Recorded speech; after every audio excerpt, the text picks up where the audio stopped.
sitting in this, old musty library, getting my reading done before class.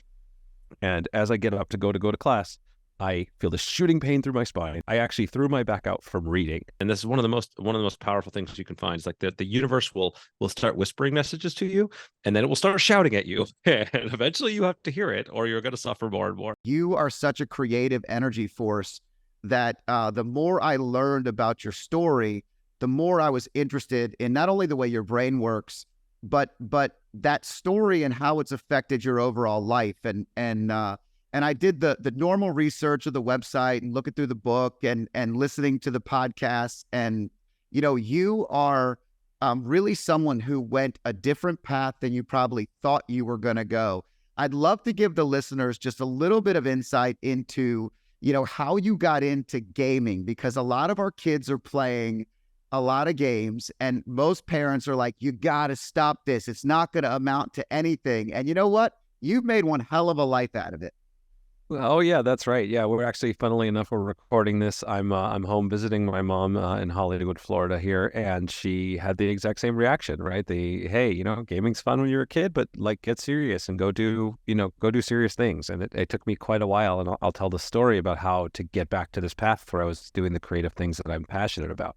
And I just want to acknowledge you for a second here, because you kind of gave this as a throwaway line, but this idea that you're bringing this fire, this energy to the moment is so critical. I'll say there's nothing more important than like having that kind of energy and that passion and bringing it to whatever you do. I found that to be one of my superpowers. I call it infectious enthusiasm. Like I get super excited about something and then I can get other people excited about it. And even if I don't know what I'm doing or I'm going to, have to change tracks, like bringing that energy and consistent energy, right? Continuing to bring enthusiasm, going from failure to failure till you find the thing that works. That is an incredible power that you clearly have as well. So just wanted to acknowledge that before I sort of dive into my story.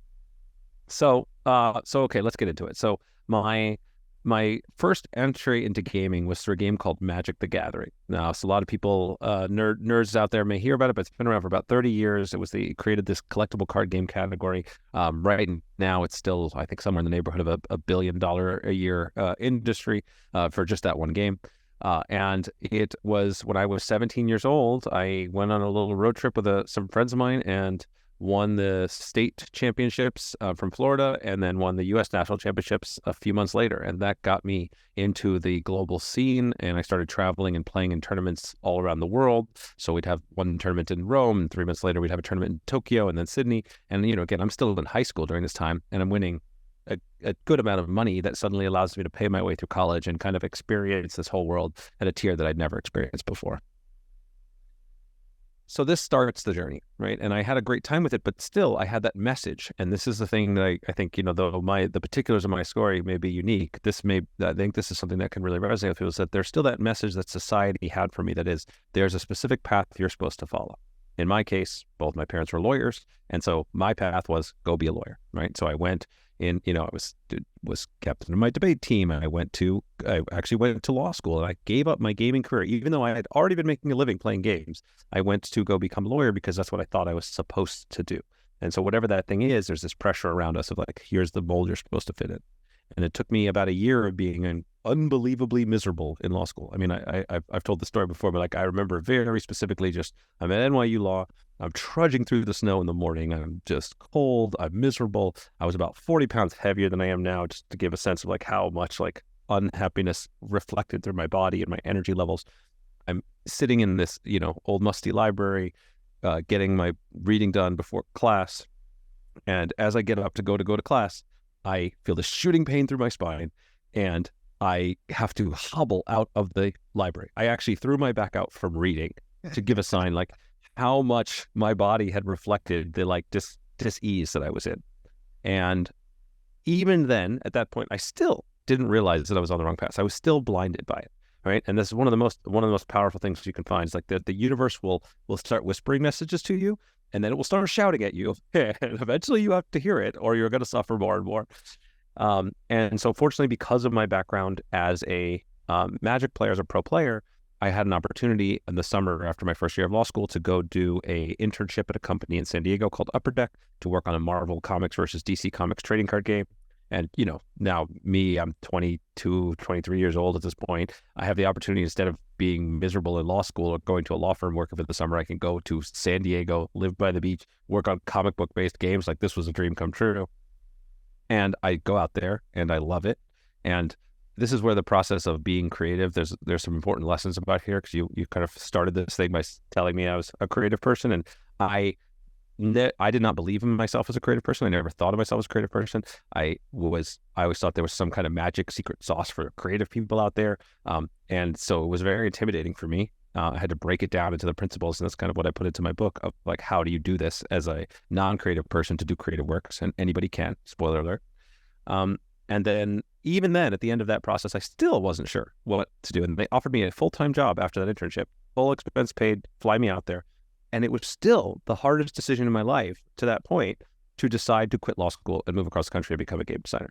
And so, just, I may sound silly to your audience right now, like that, the amount of resistance, the amount of times the universe just knock, giving me the clues that I needed to go to this path. But I would suspect that there are aspects in everybody's life that's listening, if you're not already on that path to something that's fulfilling to you, something that's passionate about you, that this knocking is happening and you're just not able to hear it. And so finally, I made the decision, had the conversation with my mom. She actually cried when I told her I was leaving law school. And it was the best decision I'd ever made in my life. And there are several others that have come since then that have put me on this path of, once I kind of took that initial leap and moved towards the thing that my heart was telling me I wanted to do, the universe unfolded in ways that was incredibly powerful. Again, with painful lessons along the way, and lots of, I'm happy to get as granular as you want.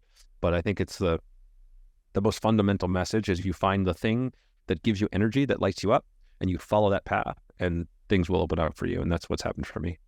Yeah, it's so interesting, because our body actually will start to give us signals before the rest of us ever even know it's happening. I mean, I only learned this because I threw my back out for the first time when I was in my 20s.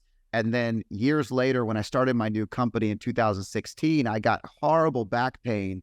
And I just one day I said, wait a second, when did I last have this pain the way that it is now? And I went back and I looked, and it was literally within weeks of my firstborn son being born. And the stress and the inflammation and the body was yelling at me like, hey, you don't have it all together, and there's something off kilter right now. And then I went back and the new company, all this stuff, it was just a lot of stress at one time and not managing it the right way. The body was telling you that it was not correlated to your path. And your law school thing is interesting, because I was going to go to law school as well. I had blue collar parents. There was no pressure to do it, but I realized I was only going because I didn't know what I wanted to be when I grew up, not because I actually wanted to pursue law. I just felt like, oh, well, a 3-year degree is better than a 2-year degree, and I'll have a JD, which is equivalent to a PhD. Earning potential is great. So you start to go through a lot of these things, and you start to find yourself on a path that other people are pushing you towards. And what you just went through in talking about it with I was familiar with the game Magic. I'd never played. I knew Dungeons and Dragons and people that played, but what has happened in the world today is the things that I knew Upper Deck for was Ken Griffey Jr.'s 1989 card. And the way you described in the Tim Ferriss interview that you did, the boardroom, I was like geeking out. Like, it was like the old world that my dad and all of his buddies and all the athletes I grew up around. And so understanding that you were at Upper Deck in the 1990s as they were going through that major transformation into the next realm, and they had no idea what they had in front of them, and your creative brain started to kind of show in different ways. You were given a couple of projects. You were really given the ability to accelerate. Walk us through, you have a lot of principles that I think are key. And if you could tap us into some of the story and the principles at the same time, I just think it's so valuable to anybody listening. And to the audience, I want to say one thing. If you ever think that just because someone does or is into something that you don't understand or you're not doing, you're missing out on the greatest experience to understand from outside the box. Like, I can only imagine the things you learned from the people that you probably never would have hung out with at Upper Deck. or the things they learned from you, and how those relationships can be reciprocated in great ways into the future. I'm so amazed at that. Yeah. I appreciate that. I think so I'll start with some of the stories and talk about this kind of realization of creativity and how I broke down the principles of creativity. And I did talk about this in the Tim Ferriss podcast, but it's worth reiterating. And then I'll go into a principle that I didn't talk about there, that I think is also relates to what you're talking about, which is sort of what I think the most important core attributes that somebody can have to succeed in whatever it is that they want to succeed in. So we'll start with, I'm a kid now, I'm in my early 20s. I'm doing this summer internship at Upper Deck in San Diego. You're right. We're surrounded by all of these incredible sports memorabilia. There's a little bit of a Wild West vibe as they're pushing into the gaming space and starting these new things. And so and again, there's this myth that the creative people have the secret sauce and that they're these, the lone genius that goes off into like some mountaintop somewhere and then comes back with a, fully formed idea that now is a brilliant thing, right? That is the most corrosive myth in our society right now, that for people to be creative. The creative process is the opposite of that. There's no secret sauce. There's no magic that somebody else has that you don't. There is a process. And I've talked not only just from my own experience, but I researched tons of this. I've spoken to creatives across different industries, and I've found that consistently there's a process that they all use that is how you do the creative work. And what I call it's called the core design loop. And there's 6 steps to it. And so it's inspiration, framing, brainstorming, prototyping, testing, and iterating. Okay. And I'll go through each of those steps briefly so you can kind of understand. So inspiration is, what is it you're trying to build, right? There's got to be something that fire that's getting you going, saying, what is it that I really want to make? And it's most useful to think about this in terms of the experience you want to create for your audience, the problem you want to solve, the thing you want to give them, right? What's the hook that's happening here? And it could be some cool story that you want to have for purposes of game. It could be some cool new mechanic. It could be some component. It could be that you've got this problem in your life that you're so frustrated with and you want to solve it and create a new product to solve it, right? Doesn't matter what it is. That's going to be the heart of what you're trying to make. That's how your North Star. Framing is something that a lot of people don't talk about, right? And framing is actually one of the most important things that you could do, which is putting a box around your idea, putting constraints in place. Most people, again, think that the creative process is best served if you have infinite space and a wide sheet of paper and you can do anything you want. And that's also not true. If you're anybody that's tried to write a book staring at a blank piece of paper knows this problem. What you want to do is put yourself in as a tightly constrained box as you can to get started, because that's going to get your ideas moving, right? It's way easier to say, hey, listen, I need to get 5 pages done in 1 week, and I'm going to show it and post it on a blog post about this specific topic that I want. Or I'm going to make a card game that my son will love that he can play in 10 minutes or less that I can just make by just drawing on cards, right? Like something like that. Now all of a sudden your ideas start moving. You can start moving the ball forward. And so you want to put those constraints and it will help you with the process. Brainstorming, I have a very specific process for brainstorming, but the gist of it is that you want to go and get as many ideas as possible on paper. You want to usually a wide sheet of paper or use a note-taking tool like Workflowy or mind mapping software. Get as many ideas as you can and create a blocked window where you turn off the censoring part of your mind. One of the problems that we have, especially if you're analytical or you're a high achiever, right? The part of your brain is always criticizing every idea that comes up. Oh, that won't work because of this. That won't work because of that. And that is also corrosive to the creative process. You want to give yourself space to let bad ideas happen, right? Even if it's like, okay, this idea is going to require gold-plated plutonium from another planet to work. That's fine. Don't worry about it, right? You want to continue to write ideas and get past the right idea, get past the wrong idea, and get everything on paper. And then as you move forward in the brainstorming process, you start connecting the dots between your ideas to something that's cohesive. And then only at the end of the brainstorming process do you turn on the critic part of your brain, the elimination part of your brain, where you say, okay, now I want to make what's the minimum amount of things that I can do to move into step 4, which is prototyping. And prototyping is where a lot of people get lost and stuck because they compare whatever it is they want to make. Again, this could be a book, this could be a business, this could be a game, same principles apply. And you're comparing it to the best people out there, right? I'm looking at, Tesla and Apple, and I'm looking at, fully published books and highly polished games. And I'm comparing my first draft to those. Of course, that's not going to work. The first version of the Tesla car was terrible too. The first version of, these things is always, the first draft of my book was garbage, right? Like that's just what happens.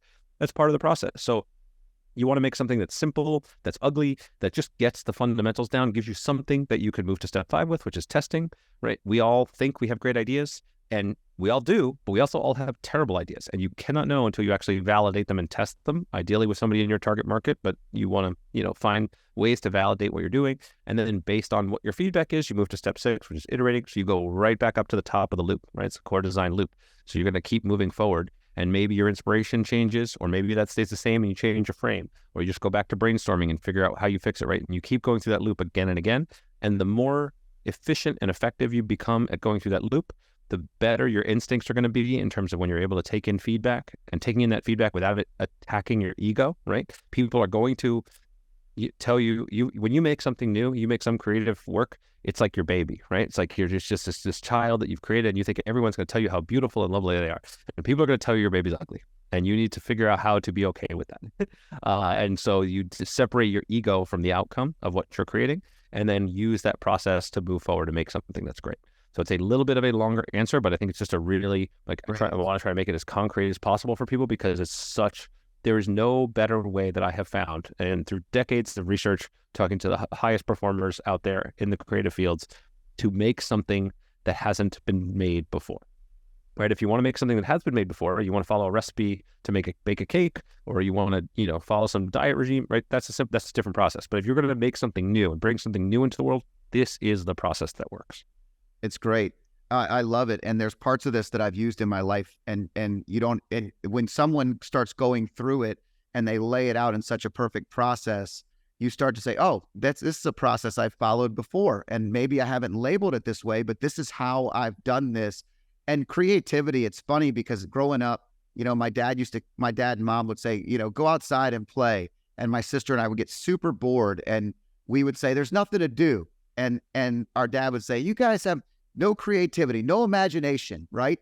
It's not true at all. Like and we used to laugh, and we were like, gosh, maybe we aren't creative. How do we not have imagination? What kind of imagination did they have growing up that we didn't have, right? And then you get into the real world, and you start to realize that creativity is something that's unique to everybody. And if you know something well enough, you can think differently and above or below or outside of whatever else exists out there. And it's something that I've found really exciting. And when you talk about brainstorming, you talk about utilizing a couple of different systems. When I created the high performance life model, right? Love, impact, faith, and energy. This started from taking a big white calendar, like the old ones that you used to like take up your whole desk, and I would flip it over on the back, and I would just draw out who are the most important people to me right now. How am I not serving them? How am I serving them? And just brain dump everything that was on my mind in every category of life. And then I would prioritize inside of that to identify which direction I wanted to go into, and then how I would execute. And it was a super simple process, but something that required me going through. I was really inspired by overwhelm, just too much on my plate, and then started to frame it, started to go through the brainstorming. And I love the way that you laid this out. Yeah, it's a tricky thing when you're trying to, and I teach, design and creativity. I teach creativity in workshops with the Wharton School of Business, and I've taught it to seminars to Fortune 500 companies. And it's this weird thing when you're trying to teach this, because I'm not trying to make up something new, right? And this is a process that exists and works, and I'm just trying to refine it in a way so that you're more consciously using it when you are using it, right? All the best creatives use this process. If they've never heard these terms specifically, that's there. But when you have a conscious set of steps, it makes it easier for you to circle back when you're like, hey, okay, I'm missing something here. Let me make sure I go back to that right step. And so it's just a refinement that people can bring into play. And that's the difference between the highest performers and, kind of B players, right? That little 2% difference can change everything. And this commitment to continuously learning and continuously improving is something that I've just built deeply into my life. Clearly you have as well. And so actually that ties into this kind of next principle that I haven't really talked about much before. So I love your acronym, right? The kind of life acronym, right? That gives you these things that are most important. It's very easy to remember. That's also really important as you're trying to teach lessons. And it's something that these are clear principles that make your life worth living and that help live the best version of your life. So you mentioned Dungeons and Dragons, and my background is in gaming. So you remember the core attributes of Dungeons and Dragons? You know what those are? I don't know what they are, but share with them. I know. Yeah. So I know just enough to be able to talk briefly. Yeah, so the core attributes are like the main like stats that represent your like power in the game. So like strength and dexterity and wisdom and intelligence, those kinds of things, or those kind of your fantasy characters things. And so I was like, okay, well, what would your core attributes be to be successful in normal life? And so I use the acronym CORE, C-O-R-E, to do this. So first step is curiosity. You brought this up earlier, which is what made me think of the lesson, right? Curiosity is such a superpower. Underrated. It allows So underrated.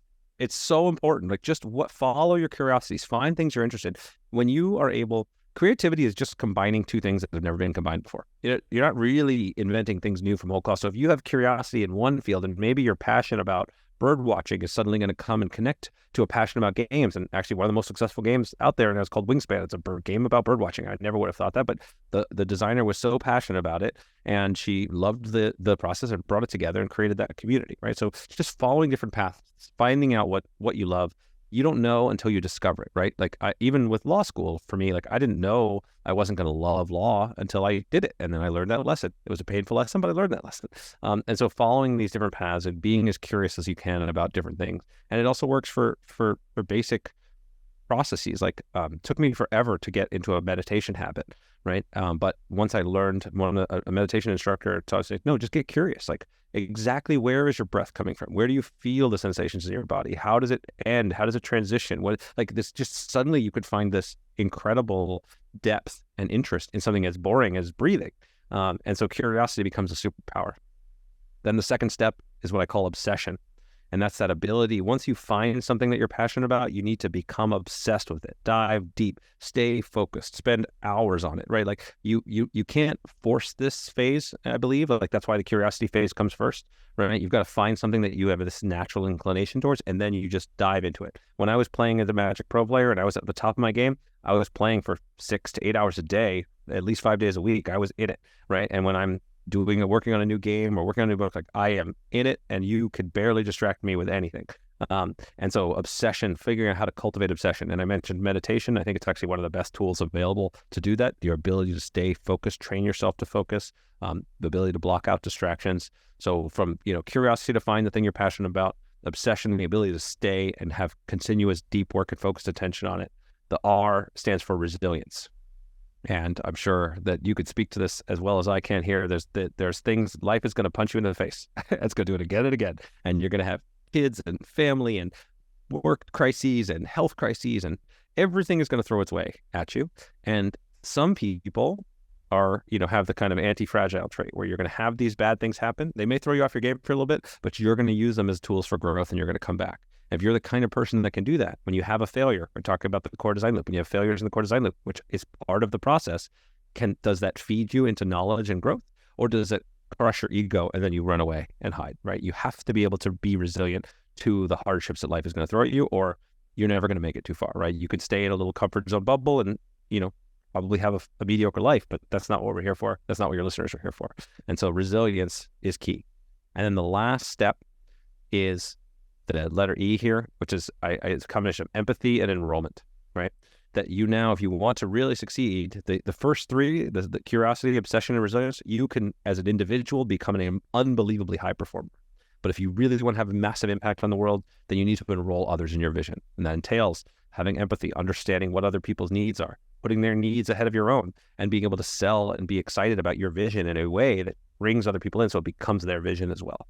And so those aspects, and as a core stats that you want to look for in your life, hey, where am I? How am I doing on these things? Do kind of a self-assessment. Am I curious enough? Should I be exploring new things? Do I get distracted easily? Do I need to be training my obsession? How do I do setbacks and resilience? Do I find myself having habits that help me grow from that? And then am I focused on others? I'm in a way that I can enroll other people by serving them and by bringing my ideas in a way that they can really become excited about and become part of their own. I think those traits are something, again, I haven't talked about very much publicly, but I feel like a really powerful way to frame these same kinds of goals like you're doing with your life acronym. I think it's great. I mean, I always find it interesting when we talk about meditation or any level of slowing down, how it's a cheat code for moving faster, meaning that you think in most things you're doing that I'm a sprinter and in my, not in track and field, but just in everything, in everything I do, I'm a fast runner. And the secret to getting better was to slow down, focus on the present space, the present moment. We talked in the very beginning, you gave me a great compliment about the energy that I bring to the table. My give a shit factor is 1,000% in whatever I'm doing, whatever we're talking about. Like it's a unique ability, and it's also turned up too loud. It can be a blind spot, right? What are we going to have for dinner? Oh my gosh, we got to get it. We go to the same place every time. Like everything matters to me. And so slowing down allows me to succeed so much faster. And meditation, focused on the breath, the present state, is almost how a lot of these things come together, is it not? Yeah, absolutely. And people fall on one side or the other of the spectrum. I tend, and I think similarly, so I tend to be very future focused by default, right? I'm always looking for what the outcomes are going to be, what could go wrong, how could I fix it? And in a sense, that serves me, right? It's definitely been a part of my success, is being able to kind of plan ahead and strategize for what will happen. But that takes you out of the present moment. And having practices that bring you back to the present moment so that you can, one, be responsive and be aware and be able to react with what's really going on around you, not the stories you're telling yourself about the future, but also to actually just enjoy life, right? Just to be in it, right? Because if you're always hoping that there's some future achievement, some future goal, something, once I get that house, that car, that relationship, that whatever accolade, whatever it is, then I can be happy, then it'll be okay. That's the illusion. That's the trap. And so it's a high performer achiever trap that I know I fell into, and it took me a while to get out of. And so I'll give another concrete tool here, which is, in addition to meditation, simplest thing in the world, daily gratitude practice. It sounds ridiculous, but I would wake up every morning. I write down 3 things I'm grateful for. Just could be anything. Could be the sunshine, could be the clean bed, could be the meal I had yesterday. Of course, family, really powerful things from your past. And then in the evening, I write 3 great things about the day. And that's it. Each process takes 2 minutes, and it's within, I'd say, about 2 weeks, just transformed my frame, because my mind got used to, instead of thinking about what's wrong and what I need to fix, starting to think what's right, what's going well. And that just was such a powerhouse. And so, one of my mantras is, I'm content no matter what I have, and always working towards exciting and meaningful goals. To have that balance of, like, the goals that I'm chasing, the things that I want, are not the things that are going to make me happy. It's meaningful because I want to contribute, because I'm excited to learn and to grow, but it's not right now what I have, exactly what I have, wherever it is, wherever you are in life. You've got, food and a clear roof over your head. You've got so much to be grateful for. And being able to balance those 2 things has been a really important shift I made over the last 5 or 6 years, I'd say. Yeah, a lot of us who have these conversations, we're not speaking from a path of knowing something without failing at it in the past. I mean, when I talk, I talk a lot about the fact that you are right where you're supposed to be. And I say this over and over and over again, but I also self-talk it over and over and over again. The minute I find myself too forward in the future, if I live too far in the future, I'm anxious, overly anxious. If I live too far in the past, you get depressed. But if you live in the present state and you're grateful, you start to build a habit, which is what you just talked about. You're building that habit in and around the things that are today, that are now, that you can actually see and open your eyes to understand, because all that stuff in the future, most of the time, is just another thing. And the more successful you become, the less it matters, meaning that you think that kicking the 45-yard field goal is going to be this bogey in your life that's going to be great. And then you kick the 47, you're like, well, if I could do 47, I can do 50. And you're always just moving the goalposts. It's so difficult to click the happiness button when it's always moving. Yes. So yeah, I want to underscore two points there. One is, none of us had this all figured out, and 2, that reminders, continuous reminders, are the most important thing. I've often joked that I've learned enough in my life that if I just followed everything I know I need to do, my life would be perfect. I would have a 6-pack abs. I'd be happy. I'd be rich. I'd be successful. I'd have all my relationships and dialed in. But that's not what happens, right? We forget the sort of trance of unworthiness of life traps us again, and we start thinking about these future goals, and we just get so locked into whatever problems or things that are in front of us. And so that's why when I say I have mantras, I have dozens of mantras. I have ones that I repeat every day. I have ones that I repeat every week, like to remind myself. I keep physical reminders and guides around different places. I listen to great podcasts and audiobooks. I join courses. I do, like, because that refresh and reminder process is just an integral part of life. And even coming back to, like, when I come back to some of my favorite books, year after year, I'm a different person when I read it, and I get new things out of it, and I'm able to reinforce those lessons. Wow, I really needed to hear that particular message now. And so there's no end to this process. There's no done to self-improvement. And that's great, right? Like, that is actually the learning to love that process of growth, learning to have compassion for yourself when you're not necessarily living up to your ideals, but then using that as a fuel to get better and to be an inspiration to help other people around. I found for me, I would often fail at my goals when it was just kind of doing it for myself. But once I started shifting my frame to be like, no, I'm doing this for the people around me. I want to be an inspiration to others, and I want to make sure that I could be the best version of me so that other people can live the best version of them. That suddenly changed my frame in such a powerful way that really gave me a much deeper fire and motivation to push, past what would normally be a discomfort barrier that I wouldn't bother if it's just for me. That's fine. I'll just sleep in or eat that extra cookie or not push so hard on this new project, or, really try to refine these lessons and put them out there. I think it's an important shift that probably can only happen later in life. I think it would be hard for me as a 20 something to be this focused on other people, but I think it's an important thing to strive for. Yeah. I feel like there's more out there today, more access to the opportunity to learn these things earlier. I have a 17-year-old and a 14-year-old son, and a lot of what they listen to, a lot of the things that they say to me are an older version of my mindset, meaning that, to your point, in my 20s, I felt like, I use this analogy a lot of times, I felt like in most of my career, I was laying on my back punching up at the world. And it was like everybody's out there, and I just have to figure out how to get noticed, to be a part of it. And when I made the same mental shift you just talked about, where it became all about everybody else, and I happen to be just a part in the story, I don't always have to be the lead character.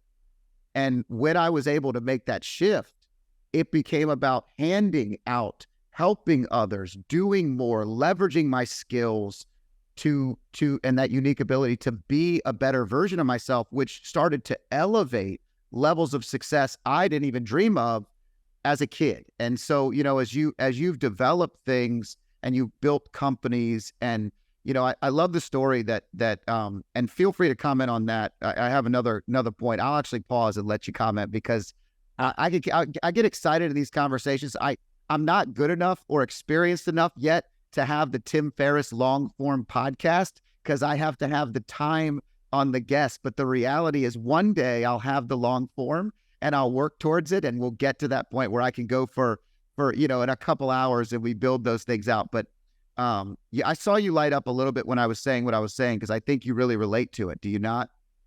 Yeah. So, I mean, I'll tell a specific story related to this, that, when I was in, I joined a group. I was living in San Diego, and I joined a charity group. It was called the Greatness Foundation, and now I think it's called the Greatness Collective. And they did a trip down to Mexico. We drove down to Mexico to build some homes for some homeless families down there. And it was, one of those things where I was like, all right, I'm very fortunate. I'll go ahead and take a weekend and go give back. And I didn't know how to build anything. Didn't really know anybody in this group. It was kind of a little bit nervous for me, but I went down there, and it was one of the most profoundly transformative experiences of my life. It was the ability to not just get out of your own head and your own problems and really focus on giving was incredible. And then furthermore, again, the idea that I need to make another $100,000 or launch another big project or whatever is it's crazy. These people were living on dirt with a tarp over their head. Yep. It was just, so that the instance of sort of gratitude for what I had, and then just the pure focus of okay, what can I do for them? And by the end of that weekend, we'd built 2 homes for those families. I brought a bunch of my games and toys for the kids in the neighborhood. And so this shift of putting yourself in a place where you're focused on others is critical. But then there was another tangential effect for this. If you start to get in the habit of this, that means you're surrounding yourself with people who are also in this mindset. These are people who are there to give, who are there to grow, who are there to contribute. That everybody there is taking their time off to go and spend this time and donate money and make this happen. And so those people became some of my closest friends. And this is one of the other cheat codes for life. Is if you surround yourself with people that lift you up, that are on the same kind of mission, by default, you are going to rise. It's like a force of gravity, you know? And the opposite is true too. I mean, prior to that, I had surrounded myself with some people who were bringing me down, and even some people who were very close to me. It could be family members, one of my best friends. And that makes it very, very difficult to pull out, because the force of gravity is going to pull you down. And it's possible to get out of that, but it is very difficult. So not only do you benefit from helping other people in the direct mindset shift, your internal gratitude, your focus leaves your problems and goes to helping others, but it also has this tangential effect of the more you surround yourself, not just with the sort of positive messages like we talked about with things like podcasts and mantras and books, but positive people who are on the same mission as you, surrounding yourself with those people. It's a real superpower that can accelerate your own growth and your own happiness. Yeah, we really are the energy we put out into the world. And if we put out that good energy, we're going to attract the right kind of energy. And when you're surrounded by people that all want to do something bigger than themselves, outside of themselves, it's transformative. When I started a wine festival, almost 14 years ago, and I was early enough in my career that I remember we donated $175,000 that year to charity. And I could have never written a check for $175,000, right? And I was interested in learning about wine, and I just decided to, create an event in and around something I wanted to learn more about. And so I kind of merged the worlds of, hey, something I'm interested in doing. I heard you talk about this where, you wanted to learn to surf. So you went down to Costa Rica. You wanted to learn to do this. And you built a lot of these things in and around missions and big ideas and maybe bucket list items. And for me, it was simple, but I remember finishing the first year and going, gosh, I just reframed everything I do every single day to be so unimportant. Like, in the big scheme of things, my day job, my excelling to be profitable and successful in business was so diminished to the feeling of goodwill and success of helping somebody else that I almost thought maybe I should be doing something completely different because it was so transformative. And then I realized that you're given this stage, use what you're standing on to help people in that stage. And when you talk about leveling up, it's only pertinent that someone in a gaming industry would talk about leveling up. Sometimes that does require your circle, because if you're not in the right circle and you've leveled up and everybody around you is still on level 3 and you're now on level 6, at a certain point in time, you got to start talking to people at level 10, or you're not going to get to level 7 and 8. Yep, that's right. That's right. I mean, I attribute my success in pretty much every field that I've been in no small part to, I just surrounded myself with people that were better than me.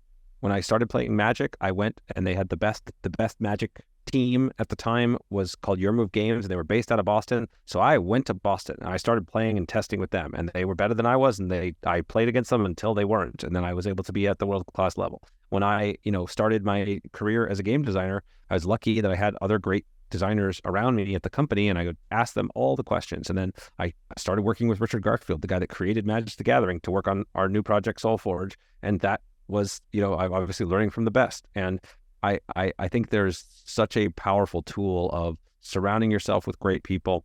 That, again, if you can't reach those, the sort of your idols right away, then, learn from their writings, learn from their speaking, but just surround yourself with people that are on the journey with you, because there's so much that you can learn together, creating a mastermind group of friends and colleagues that are interested in it's whatever specific topic you are, continuing to foster each other's curiosity, hold each other accountable.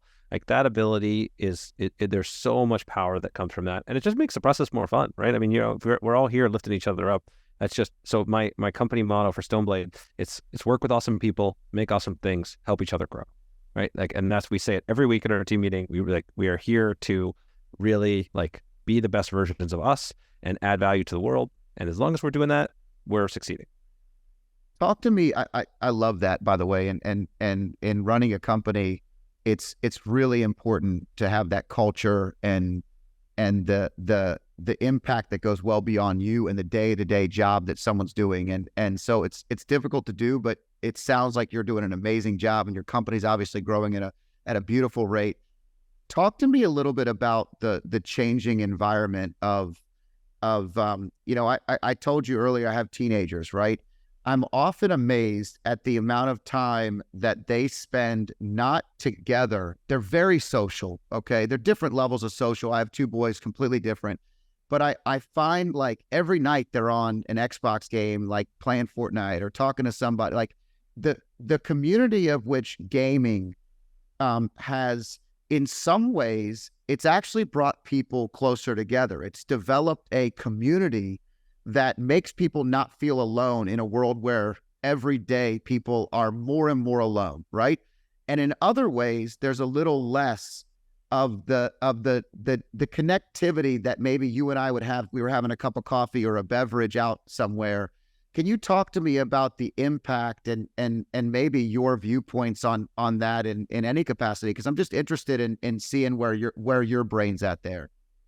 Yeah, it's a great and deep question, and so I'll attack it from a couple angles here. So, one, a lot of my games, when people hear I'm a game designer, they just immediately assume it's all digital games. And I do work on digital games, but a vast majority of my business is actually physical tabletop games. So we build, deck building games like Ascension. I build toy-based games like Bakugan. I build games that get people around the table in the same room, physically interacting with each other. And I don't think, at least not today, maybe when we can all plug into the Matrix or whatever, this will change, but at least not today, there's no substitute for that, right?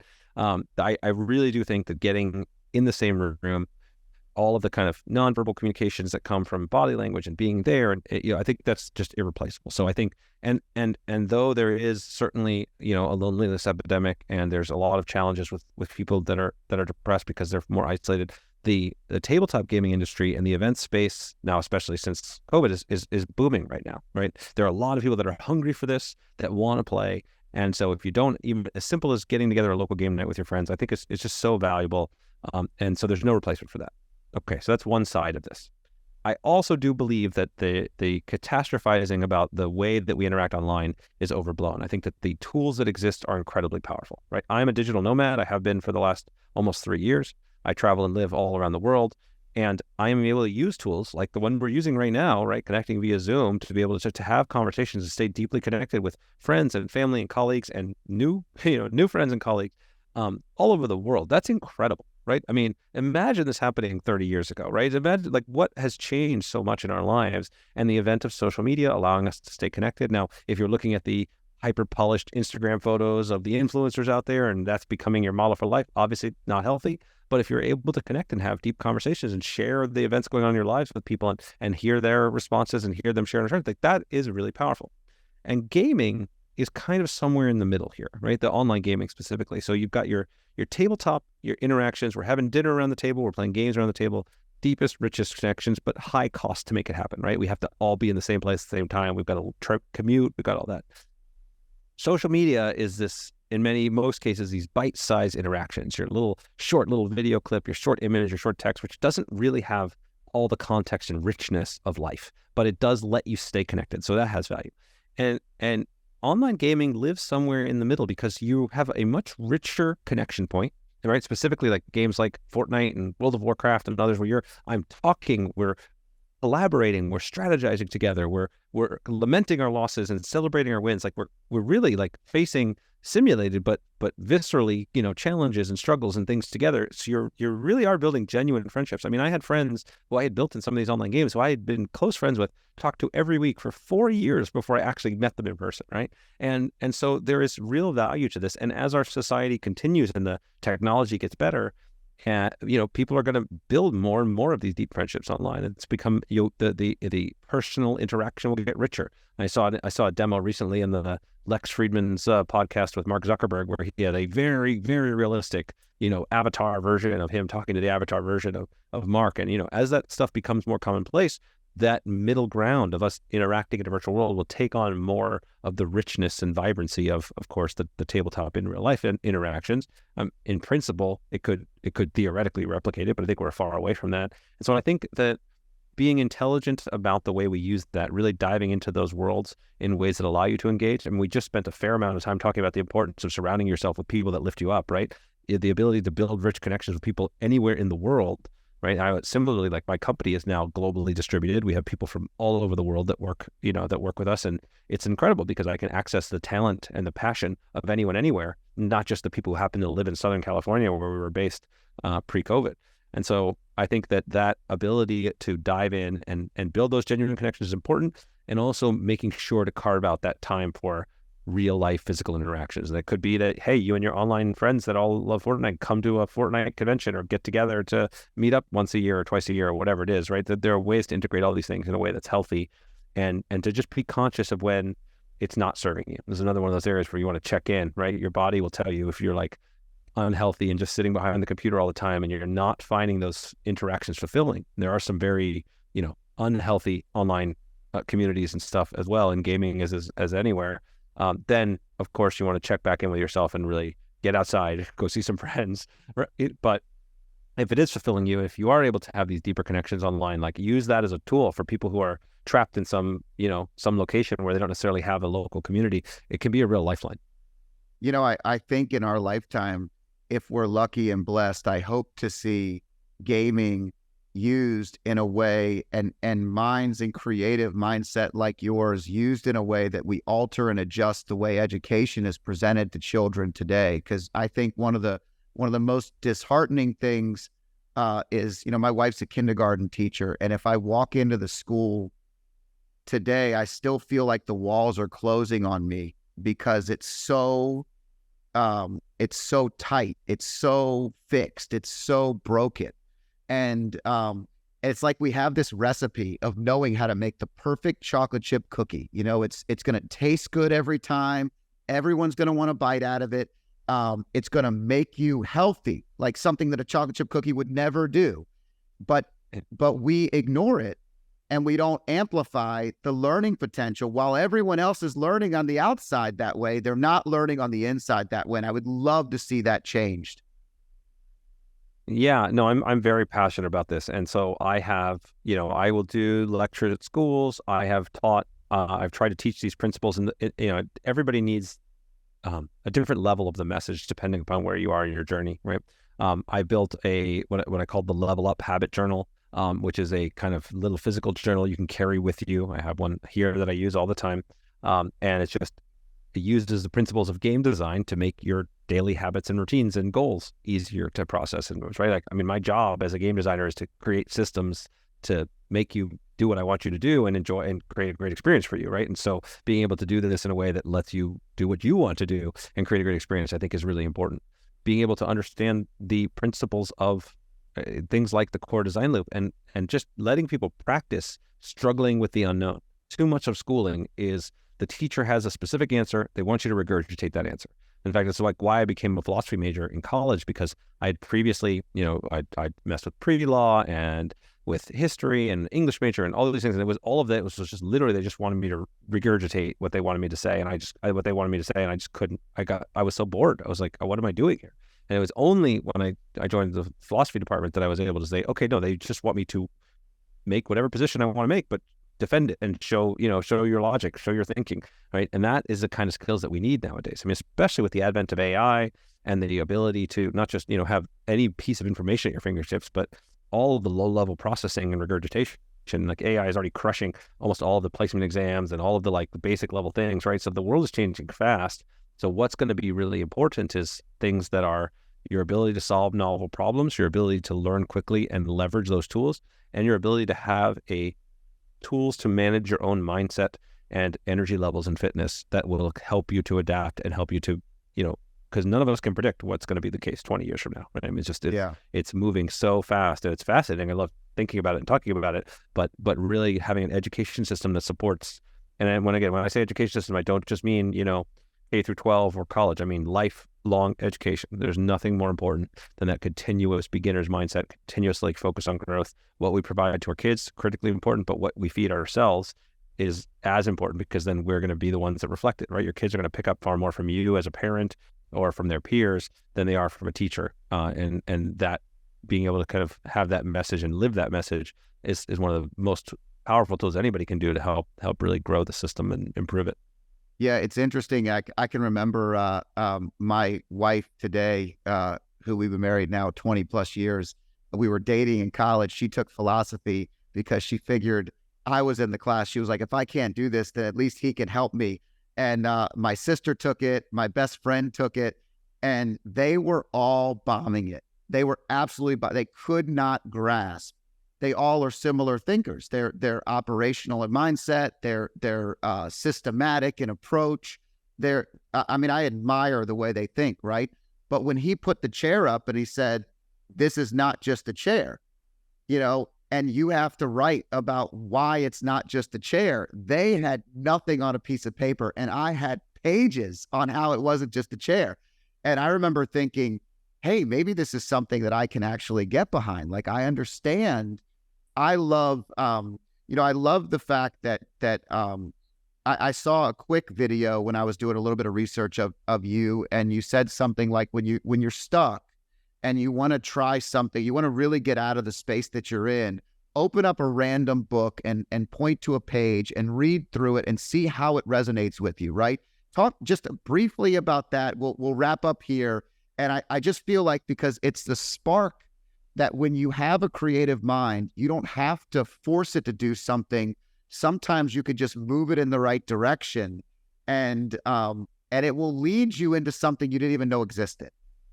Yeah. This is a great principle because it's kind of just like a little creativity hack, but it also speaks to a deeper truth, right? When I talk about the core design loop, I talked about this idea of framing, which is putting constraints on yourself, and constraints breed creativity. And so the specific trick, which I learned from the book Whack on the Side of the Head originally, is that, picking a random constraint, which could be a random page from a random book or something that you see in the room around you, right? And then say, okay, how does my problem or my new idea or whatever it is relate to this thing? Well, how does this speak to me? And you can read it like the I Ching and have some kind of, give the universe talking to you, or you can just recognize that the way our brains work is that constraint breaks the pattern. Because what you do is you get stuck in a rut. We tend to think about things the same way. You take the same route to work every day. You have the same thing for breakfast every morning. You have the same solution to the kinds of problems that present themselves to you, and forcing yourself to think, okay, I need to figure out how we're going to get this new product launched. How is that similar to a swimming pool? Okay, well, in a swimming pool, I'm going to have to make sure that it's chlorinated and it's clean. So maybe that means I need to really refine my message in a way that's cleaner and more able to resonate with different people. And okay, maybe we want to make it appealing for people to show up. So we want to have room for everybody to swim in. So we're going to actually go do a couple of different lanes where people can engage and interact with us on social media, right? I'm just riffing randomly. Yeah. But like the idea that a random constraint with a random thing can suddenly break your brain free. Again, don't take my word for it. Try this out. Pick any problem that's going on in your life. Set aside 10 minutes of time.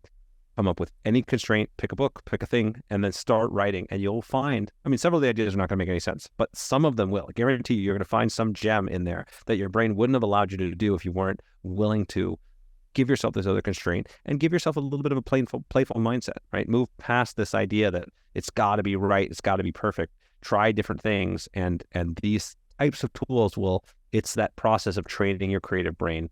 And so it's been very helpful for me, and I can pretty much guarantee it'll be helpful for anybody that wants to give it a try. I think I constantly look for things every single day that will spark an interest. And I'm a part of a lot of organizations and groups where, networks where you go in and you're talking to the bricklayer, the guy who owns a bricklaying company, and you're thinking to yourself, how can this individual business have anything to do with my business? And yet they're doing something they've been doing for thousands of years, hundreds and thousands of years, right? And they're repeating it. And you're like, I've never thought of that inside of my business. Like, that is something that we're so outside the box on. And it's so simple, so easy. So powerful. This is this idea, there's the people familiar with the term arbitrage, right? This is a kind of a fancy finance term in one context where you're like, hey, I could find the price of this thing is $1 in this one region and it's $1.10 in this other region. And so I'm going to buy it for $1 and sell it for $1.10, and then I'm going to make a bunch of money, right? The idea of industry arbitrage, by taking something that's a commonplace idea in one industry and bringing it to yours, incredibly powerful, right? The magazines had subscription models forever, but it took a really long time for software sales to figure that out. Right? Software was just buy it once. Here it is. You've got it. And then maybe I'll try to sell you an update later. And then software world learned from the magazine world to say, hey, actually subscription software services, way more profitable, way better, way easier way to connect to your customer, lower price point, everything. And suddenly, huge industry from it, right? There's a million examples like this. So another great question to ask yourself is, especially if you're interested in a lot of different fields, right? Again, that curiosity thing coming back, pick those two different fields and figure out a way to join them together. And where's the lessons from one that can port to the other? Another great lesson around this is one I learned from Scott Adams, the creator of Dilbert, where he talks about this idea of like, look, if you want to be the best at something, you want to be the best basketball player, you want to be the best writer, you want to be the best comedian, you now have to compete against everyone in the world, and you've got to be in the top 0.1% to really be a huge success. Very, very difficult. But if instead you pick a few different fields and you find the intersection between them, then there's not going to be as much competition. So in his example, he says, okay, well, look, I was a, pretty good writer, but, I was pretty funny. I was an okay drawer. I wasn't the best, but I was pretty good. And I happen to know a decent amount about business and happen to be in the corporate world. And all of a sudden, he's able to make the Dilbert comic and become a world-class success by being in the top 70% maybe of those different things. Way easier. So in addition to thinking about the two different industries, different interests as a way of where can I take one and leverage the other, where can I create a new industry or a new field where I'm a category of one, right? Where I am able to bring multiple parts of me into this, right? So even just for example, the kind of conversation we're having here, right? I'm passionate about game design, but I'm also passionate about personal improvement and growth and philosophy. So I brought those things together to do things like the Level Up Journal and the Breakthrough Game with the Wharton School of Business, because these are areas I'm genuinely passionate about. There's not a lot of people that have my level of expertise in all these things. Even if I may not be the best designer in the world or the most philosophical person in the world, there's probably not a lot of other people that can compete with me in what I'm doing now. And so it's become a way to find that, what I call your superpower. It's like that intersection of ability, desire, passion, and actual like value you can add to the world. And so this is another great tool. That's great. Yeah. You talked when you were at Upper Deck. I heard you mention that you were presenting this next division of something that you studied, and you were presenting to them, and nobody in the room understood what you were talking about. And these guys were the most successful business leaders in the world. And I think one of the other lessons that we can walk away from this conversation, understand for all of our listeners, is to remember that you probably know more about the thing you're passionate about and the thing that you love than the average person. And if we just continue to invest in that, and you just learn and continue to invest in that learning, that growth is going to be a trajectory that can probably put you at the top of your game in a way where it's not until you're in that room where you're like, wow, I kind of have this moment where I understand, where these other individuals may not know. They might know everything about business. They know the P&L. They know everything that needs to be done on the balance sheets, but they don't understand figures and games, right? And you become the guy that's like, hey, I walk out of here knowing I could form my own company. I could build this thing, and you've done it. And, I've loved listening to your story. I want to be mindful of time because we're right up against the time that you promised us. And I'm grateful for the conversation. Justin, how do people find you? What are some ways that they can get more of your messaging, and we can look forward to seeing more of your stuff into the future? Yeah, absolutely. So I've got a Substack that I launched recently. So it's Justin Gary Design, and you could find my podcast episodes. So not only do I have podcast episodes with great designers and people throughout the gaming industry, but I've actually started bringing in other guests, world-class Grammy-nominated DJs and writers of incredible books and people from across the industry to teach game design principles. I post articles every other month there. You can find me on Twitter at Justin_Gary. If you're interested in any of my games, stoneblade.com is a place to find the games. We actually just launched, I don't know when this episode's going to air, but we just launched our most recent Kickstarter like an hour before we started filming this. So nice. That's going to be a fun new process I'll be checking in on after we're done here. But really, anybody that wants to message me on one of those social platforms, I love to, I'm really passionate about helping people with these things. If you want to try to apply the lessons, I teach all this stuff for free. I want people to be able to see it, help find those communities and build those communities. So yeah, it's been great to get to have this conversation, talk about stuff we're both passionate about, clearly. Yeah, it's been awesome. Go visit with Mom. Let her know that we're all grateful that you're sharing your message and your mission, and you didn't become a lawyer, although there's great lawyers out there. You were not meant for that world. You're meant for this world. So thanks, Mom, for allowing him to pursue that endeavor. And Justin, thank you so much for being on the High Performance Life podcast today. I hope you enjoyed this podcast. If you liked it, there's more where this one came from. Click here and enjoy some more.